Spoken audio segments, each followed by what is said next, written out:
अंधा प्रेम एक सच्ची कहानी। हेलो फ्रेंड्स, मेरा नाम पल्लवी है।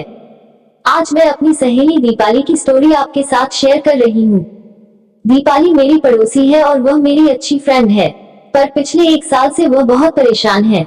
और उसकी परेशानी की वजह है एक लड़का जिसे वह टूटकर प्यार करती है, लड़का जिसके लिए वह कुछ भी कर सकती है। उस लड़के का नाम है सुमेश चक्रवर्ती। आइए आपको शुरू से बताती हूँ। सुमेश और दीपाली कोचिंग में साथ ही पढ़ते थे। सुमेश उसके बैच का सबसे हैंडसम लड़का माना जाता था। लड़कियां उसके लिए दीवानी रहती थी, पर दीपाली ने कभी इस ओर ध्यान नहीं दिया। वह बस अपने काम से काम रखती थी। लेकिन एक दिन दीपाली शॉक्ड रह गई। उसने देखा कि सुमेश की नजरें उस पर टिकी हुई हैं। पहले तो उसे यह कोई वहम लगा, लेकिन फिर जब कई बार ऐसा हुआ तो उसे यकीन करना ही पड़ा। शुरू में उसे यह सब अजीब सा लगा, लेकिन फिर धीरे धीरे उसे अच्छा लगने लगा। उस दिन से दीपाली की जिंदगी ही बदल गई। वह अपने आप पर पहले से ज्यादा ध्यान देने लगी, हमेशा सच संवर कर रहने लगी।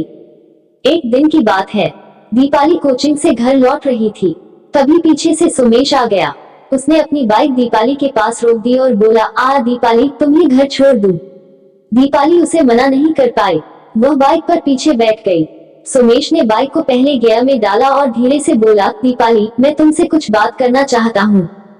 क्या? दीपाली ने लरजते होठों से पूछा। ऐसे नहीं, आओ किसी रेस्टोरेंट में बैठते हैं। दीपाली की सहमति पाकर सुमेश उसे पास के रेस्टोरेंट में ले गया। वहां पर उसने दीपाली से अपने प्यार का इजहार किया। दीपाली मन ही मन सुमेश को चाहने लगी थी। वह उसे मना नहीं कर सकी और इस तरह दोनों प्यार की पटरी पर तेजी से दौड़ने लगे। लेकिन थोड़े ही दिन बीते थे कि सुमेश अचानक गायब हो गया। उसने न सिर्फ कोचिंग आना बंद कर दिया, वरन दीपाली का फोन भी उठाना बंद कर दिया। दीपाली उसके व्यवहार से सन्न रह गई। उसने सुमेश को सैकड़ों व्हाट्सएप किए, 50 कॉल की, पर न तो सुमेश वापस लौटा और न ही उसने व्हाट्सएप या कॉल का जवाब ही दिया। दीपाली एकदम पागल सी हो गई। न अब उसका मन पढ़ाई में लगता और न ही किसी और चीज में। न तो वह रात में ठीक से सो पाती और न ही ठीक से खा पी पाती।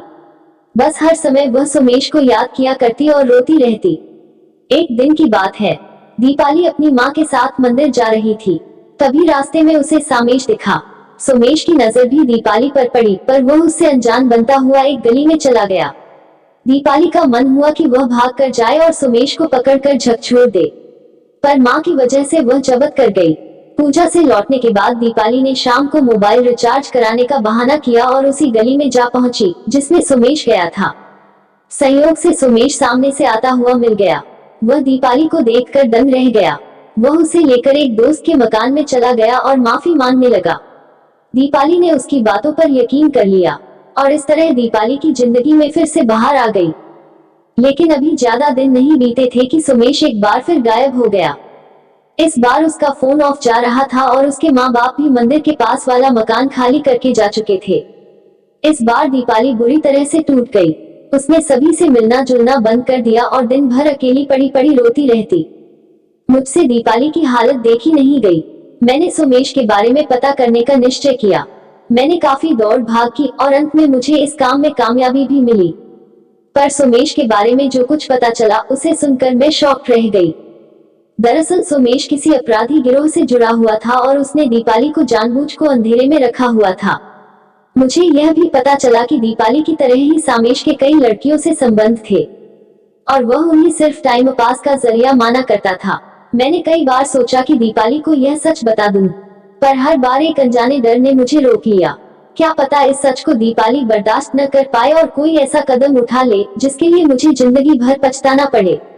फ्रेंड्स, मैं दीपाली से तो सच नहीं कह पाई, पर आपसे कह रही हूँ। अगर आप अपने आसपास देखें तो आपको तमाम ऐसी दीपालियां मिल जाएंगी जो बिना कुछ सोचे समझे लड़कों की बातों पर यकीन कर लेती हैं और फिर अपनी जिंदगी बर्बाद कर लेती हैं। कहानी अच्छी लगे तो वीडियो को लाइक और चैनल को सब्सक्राइब कर लेना।